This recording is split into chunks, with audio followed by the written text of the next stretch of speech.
I'm working with the incomparable Katie Noonan, incredible singer, very talented musician, and of course, composer.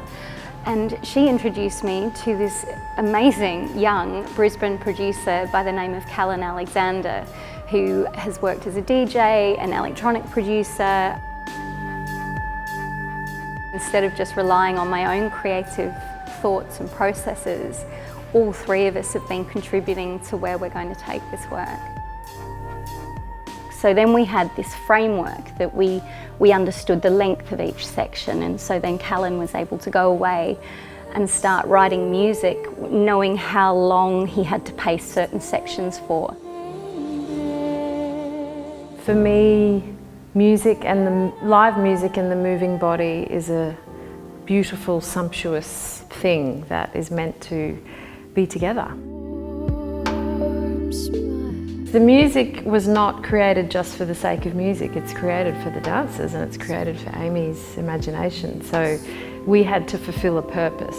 Thankfully, Amy was extremely clear and very respectful, and Cal and Amy and I kind of went back and forth, actually for a few months, working on how to make it work for everybody.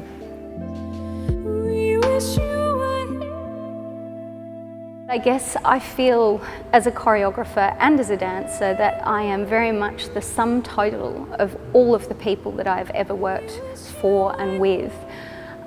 I feel the influence of all my past collaborations in my work.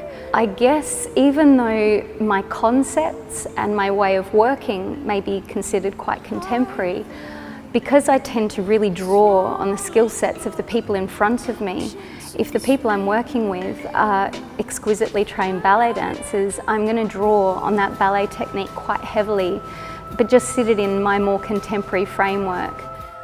I tend to steer very clear of narrative. I feel my work best talks about these sort of big issues by exploring worlds or feelings. So my choreographic process always starts with the concept of the piece, and then from there I tend to paint myself the emotional storyboard, so the flow of where I want the piece to drive the audience. And once I've built that emotional storyboard and I know the worlds that I want to inhabit, I then start to give myself just words and ideas and images, just my drivers for my choreographic process. And then I start playing with movement off the back of those drivers. I do a bit of improvisation and task work on myself to find the flavour that I would like to examine. And then I start sharing that with the dancers.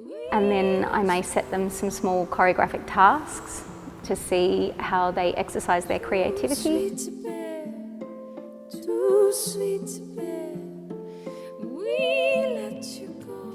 As a choreographer, I pay a lot of attention to the emotional journey of the music. And so often when the music has a real build, I'm very cognizant of that, and I try and pattern and choreograph in reflection of that. Obviously, I also use contrast sometimes choreographically. When the music gets really big, I might go the other way and actually become quite intimate and small.